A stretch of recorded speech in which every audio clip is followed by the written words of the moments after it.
Hello, नमस्ते, good evening, सत श्री अकाल फ्रेंड्स चलिए आज का सेशन स्टार्ट करते हैं। आज के सेशन में सी टेट के प्रीवियस ईयर क्वेश्चन के हिंदी का सेट नंबर 3 करते हैं। इसके पहले सेट 1 और 2 की वीडियो अपलोड हो चुकी है। डिस्क्रिप्शन बॉक्स में लिंक मिल जाएगा, आप जाकर वहां से उसको जरूर देख लीजिएगा। फ्रेंड्स, नेक्स्ट वीक में आपको एसएसटी के मॉक टेस्ट की क्लास यहाँ पे स्टार्ट हो रही है। तो चैनल पे पहली बार आए हैं तो चैनल को जरूर सब्सक्राइब कर लें। क्वेश्चन नंबर 91 से 99 तक गद्यांश पर आधारित क्वेश्चन है। तो चलिए क्वेश्चन देखते हैं। फ्रेंड्स, इसका आंसर मैं अपने टेलीग्राम चैनल पे प्रोवाइड करवा दूंगा। टेलीग्राम का लिंक वीडियो के डिस्क्रिप्शन बॉक्स में दिया गया है, तो टेलीग्राम को ज्वाइन कर लीजिए। गद्यांश है। डार्विन का कहना था कि जीवन एक लगातार संघर्ष है। जीवन और प्रकृति के बीच इस महाभारत में वही बचेगा जो बुद्धि और शरीर से सबसे अधिक सबल और सक्षम होगा। कमजोर धीरे धीरे नेस्तनाबूद हो जाएंगे। वैज्ञानिक दृष्टिकोण की यह आधार मान्यता इस ईसाई विश्वास के विरुद्ध पड़ती है कि अंत में विनम्र और विनयशील ही बचेंगे।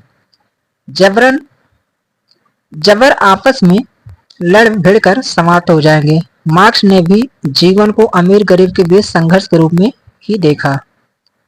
वैज्ञानिक प्रकृति की धारणा मूलतः यह मानकर चलती है कि संपूर्ण पृथ्वी आदमी के हाथों में सौंप दिया गया एक ऐसा अकूत खजाना है जिसे वह जैसे चाहे वैसे इस्तेमाल करने के लिए आजाद है। वह खुद भी इस खजाने का हिस्सा है, उसका एक छत्र मालिक नहीं है। यह विवेक एक दूसरे की तरह अनुभूति देता है। न केवल भारतीय बल्कि संपूर्ण पूर्वीय विचारधारा में यह बोध व्याप्त दिखता है कि प्रकृति केवल भक्षक नहीं रक्षक भी है। हमें उसके विरुद्ध नहीं उसके साथ चलना चाहिए।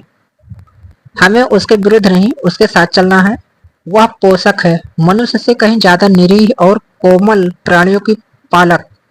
यह दम्भ की मनुष्य ही सर्वश्रेष्ठ प्राणी है, आत्मघाती है। पिछले 2 महायुद्धों में जो नेस्तनाबूद हुआ वह मनुष्य का यह मिथ्या दम्भ की सर्वश्रेष्ठ होने का यह उन्माद आगे बढ़ता जाए तो किस सीमा तक पहुंच सकता है।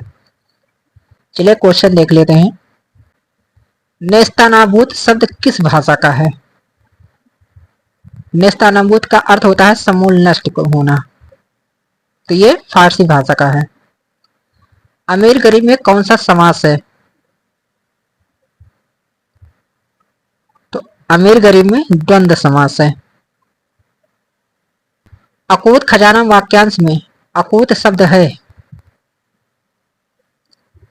तो क्या है? विशेषण। निरीह का पर्याय है तो निरीह का पर्याय बेचारा है। डार्विन का विचार कि जीवन एक डाट लगातार संघर्ष है तो क्या है? जीव और प्रकृति के बीच का। डार्विन का विचार ईसाई मत के विरुद्ध है। वैज्ञानिक प्रकृति की धारणा में प्रकृति मनुष्य के लिए एकाधिकार पूर्ण अकूत खजाना है। भारतीय विचारधारा में प्रकृति संबंधी कौन सी धारणा सही नहीं है? तो वह केवल भक्षक नहीं रक्षक भी है, सत्य है। वह विरुद्ध नहीं साथ भी है, सत्य है।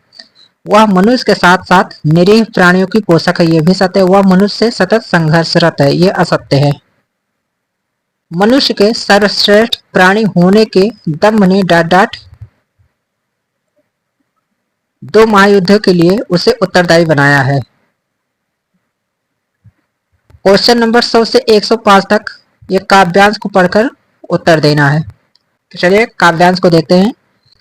इतना डर है कि बिखरा हुआ कि मन में आता है, तुम्हें बीज के अंतर मन में छिपे अंकुर सा अपने भीतर पालूं, तब तक जब तक कि तुम पेड़ न हो जाओ। पर फिर लगता है कि क्या तब तुम झेल सकोगी? चलो झेल सकोगी धूप के ताये, हवा के थपेड़े, बिजली के गर्जन तर्जन को क्या जमा सकोगी? अपने पांव पृथ्वी पर मजबूती से डर डर कर कभी बिटिया इतना तो जान चुकी हूं अपने दम पर कि कि तुझे बीज की तरह उगना पड़ेगा, अपने बूते ही अपने हिस्से की धूप हवा और नमी पर हक जमाते। चलो क्वेश्चन देख लेते हैं इसका। अंतर्मन में कौन सी संधि है? तो विसर्ग संधि है। गर्जन तर्जन में कौन सा समास है? तो द्वंद्व समास है। धूप हवा और नमी प्रतीक है, तो किसका? जीवन के मूलभूत आवश्यकताओं की। कविता में बीज प्रतीक है, तो यह स्त्री की अदम्य जिजीविषा और उत्पादकता का। जब तक तुम पेड़ न हो जाओ, पंक्ति में पेड़ हो जाना सूचक है। तो माँ का बेटे के प्रति अस्वस्थिका। प्रस्तुत कविता समाज का बेटियों के प्रति शोषण, उपेक्षा और तिरस्कार से उपजी है। निम्नलिखित में से किस भाषा को अध्यापक की मदद से औपचारिक स्थितियों में सीखा जाता है? यह द्वितीय भाषा। रचनावादी उपागम संप्रेषणात्मक उपागम से इस मायने में भिन्न है कि वह मुख्यतः अर्थ पर बल देता है और अपेक्षा करता है कि नियम प्रतिक्रिया के दौरान सीखे जाएं। किसके अंतर्गत लोगों को सुझाव देने के बजाय सीधे सीधे कहा जाता है कि उन्हें क्या करना चाहिए? तो आदेशात्मक उपागम के अंतर्गत। जब आप किसी अभ्यास में या सामग्री में शिक्षार्थियों की आवश्यकता अनुसार आवश्यक परिवर्तन करते हैं तो इसे क्या कहा जाता है? तो कहा जाता है अनुकूलन। योगात्मक आकलन, तो शिक्षार्थियों के अधिगम और निष्पादन के बारे में निर्णय लेने के लिए प्रयुक्त किया जाता है। किस उपागम के अंतर्गत किसी बच्चे को कई शब्दों की वर्तनी गलत लिखने के बावजूद भी उसके समग्र भाषा प्रयोग के लिए अच्छे अंक दिए जाते हैं? तो समग्र भाषा के। जब हम किसी विशिष्ट सूचना को जानने के लिए कोई पाठ्य सामग्री पढ़ते हैं तो वह किस प्रकार का पठन कहलाता है? तो कहलाता है बारीकी से पठन। दो उत्पादक भाषा कौशलों में कौन से कौशल शामिल है? तो वाचन और लेखन। प्रथम भाषा वह भाषा है जो बच्चे बिना विशेष प्रयास किए अपने आसपास के परिवेश से अर्जित करते हैं। निम्नलिखित में से कौन सा ध्वनि का उत्पादन और बोध है?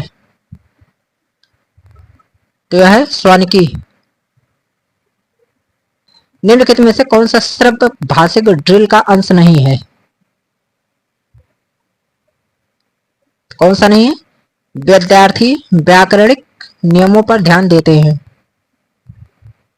निम्नलिखित में से कौन सा उपागम मुख्यतः प्रवाह को समुन्नत करता है? यह संप्रेषणात्मक उपागम। निम्नलिखित में से कौन सी गतिविधि अर्थ आधारित गतिविधि के अंतर्गत नहीं आएगी? तो प्रत्येक शब्द को पढ़ना नहीं आएगी।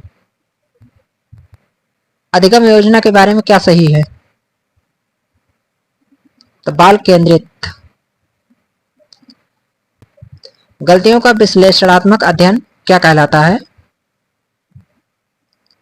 क्या कहलाता है? त्रुटि विश्लेषण। फ्रेंड्स, इसका अनुसार मैं अपने टेलीग्राम चैनल पे प्रोवाइड करवा दूंगा। हिंदी के 2 प्रीवियस ईयर क्वेश्चन के सेट, उसकी वीडियो अपलोड हो चुकी है। डिस्क्रिप्शन बॉक्स में लिंक मिल जाएगा, आप जाकर उसको जरूर देखिएगा। और अगले वीक से सी-टेट के लिए एसएसटी का मॉक टेस्ट स्टार्ट होने वाला है, तो चैनल को जरूर सब्सक्राइब कर लें।